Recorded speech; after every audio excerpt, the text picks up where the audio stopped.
You really like expressing all aspects of your personal life too. You seem to enjoy that.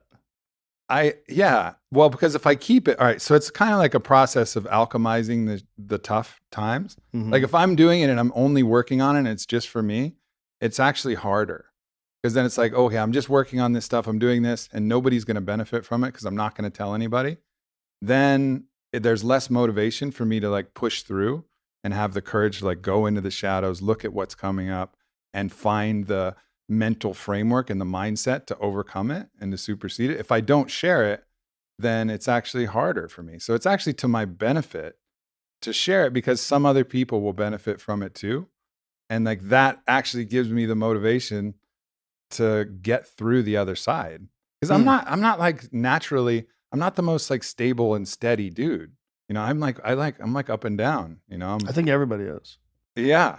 Yeah, I I think don't think most people are. anybody's I don't think life is. I don't think we're programmed to be steady and stable because I don't think there's never a time in human history where life has been like super peaceful and easygoing. Like you have these little kind of breaks where no one's coming over the hill with a sword and a fucking gang of The barbarians. orcs Yeah, are not breeding yeah, they're for a not. little while. So you get a little break, and that's part of what people appreciate about life is those breaks. But you have to have the chaos too, and I think it's kind of built into the system that there is always going to be this up and down, and I think it's also built into the way you interface with life. You know, you're not you're not always going to feel great. You're going to Yeah, have weird days, but those weird days where things are shitty, one of the things it does is it really makes you appreciate the good days. no And if doubt. I think if every day is too good, that's the problem with people that are on like certain medications. It sort of make everything a 7 or a 6 all day, every day. Lot dot dot dot dot dot dot. It's just gray and pale and boring, Yeah. and there's no ups and no downs. There's no nothing. It's just flat, and that's I'll take the life of the poet, the ones and the tens, those yeah, screaming, blistering tens, yeah, and those fucking heart wrenching ones. Like, yeah, yeah, for sure, yeah. I'll sign up for that. What else are we gonna do? Try and just ride out the middle ground? Like, that's just less interesting to me. There's a lot of lessons in those ones, you know? The biggest Yeah. ones. You come out of those like a different person. Like you learn things. Like that's one of the things we always talk about with stand-up comedy. Like stand-up comedy, if you talk to a comic who tells you they never bombed, either they've been stealing jokes or they're a liar. There's no way. Like if you're writing material and you're taking chances and you're performing a lot and doing a lot of weird bars and different shitty little clubs, which is just one of the things you have to do, you're gonna have days where you suck. But Mm-hmm. those days are so motivational. Like they're Mm-hmm. some of the most important sets. I used to hate when I have a bad set. I still do. But now I know the next one will be excellent because I'll be fucking so angry and motivated and pumped up, Yeah. and also aware that that can happen still. You have to have like a choking fucking shitty bit that just blah, comes out of your mouth terrible and you're like, ugh. And then it's back to the drawing board, but that's where the growth comes. Every time I've gotten better at stand up, it's almost directly connected to bombing. Mm.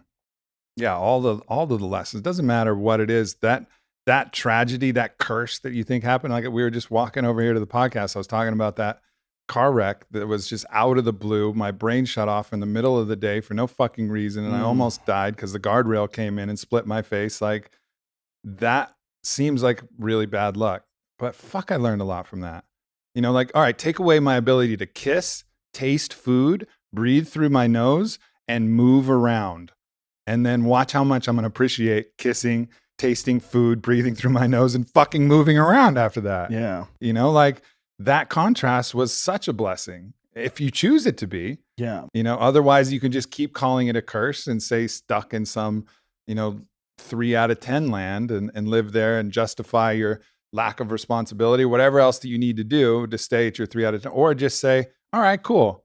This sucks, but I'm going to fucking learn and I'm going to at least appreciate the shit out of the other things on the other side of this. Yeah. Yeah. I think, I mean, that's the bright side of tragedy. So when you come through it, you really will have an appreciation for the moments without tragedy. You don't really feel it unless you get unless life burns you. You don't really feel it. Mm-hmm. We were in the green room yesterday and you were talking about like the attitude towards chaos. And Yeah. I think we're all like addicted to the fallacy of control. Mhm. Like we think we're like the master fucking composer and we got the stick and we got everybody playing the instruments right. And when something isn't right, we freak out. But we're never really actually in control. We're always in some modicum of chaos. We can control small things. We can control, hopefully, our mind and our reaction to things. But the world around us is chaos. And I think you're one of the great examples of someone who can be in the fucking chaos of your thoughts of a psychedelic experience or something and have a fucking smile, like embracing the chaos. And I think that's a place we all need to get to, a place where we can let go of control and embrace the fucking middle of the tornado where there's cars whirling around us and shit's going crazy and still have that like, okay, chaos. Yeah. Like, we're good. This is chaos. There's no getting around it. Might not be right now. We're drinking coffee and talking on a podcast, but this is chaos. This whole thing is chaos. We're in chaos soup, and it's just flying around at all times. And you should be appreciative that all these gears are in motion. All these things are happening even while you're not watching. So people out there shooting guns and driving too fast, drinking and popping pills and fucking their neighbors, and it's going off right now somewhere. now. You know, Yeah. and I think the people that are really worried about chaos, like, you know, we should be worried about safety and the health of your loved ones and all that stuff. I get that, but too many people are trying to curate a life of total passivity and calmness, and that shit's nonsense. You're gonna die. Yeah, it's fine to prepare. Yeah. Like Tim Kennedy's a good example of someone who's Yeah. not stressed about chaos, you know, Right. because he's super fucking prepared for Yeah. chaos. And he just had someone who tried to break into his house. Yeah, He was not stressed. I know. His house was ready. I couldn't believe he didn't kill the guy. Yeah, he was kind of ready. amazed. Yep. Did he let that guy go? He just let him go. Wow. Yeah. That's crazy. I mean, gun was drawn. And the guy, you know, he let the guy drive away in his car, took the license plate down, told his SWAT buddies that this Wow. this is the license plate on there. So, wow. you know, he may have repercussions at some point, but ultimately, like, he was prepared for that to the point where it wasn't chaos. And I think that's why we like all these fucking action figures, you know, like where the guy's in the bar fight and he like knocks somebody out and he says that smart ass comment because Right. he's that calm Right. to say the smart ass comment. Yeah. It's just that he wasn't phased by the chaos. Right. Because when I got in my fight, I got in a street fight, I finished the fight and I was like breathing heavy, and then I started crying. Like I wasn't like a fucking action hero. Right. You know, like during the moment, yeah, I was throwing punches that I'd learned and I was like handling, and I protect Caitlin, my fiance, enough that we were okay, but I wasn't like handling it well.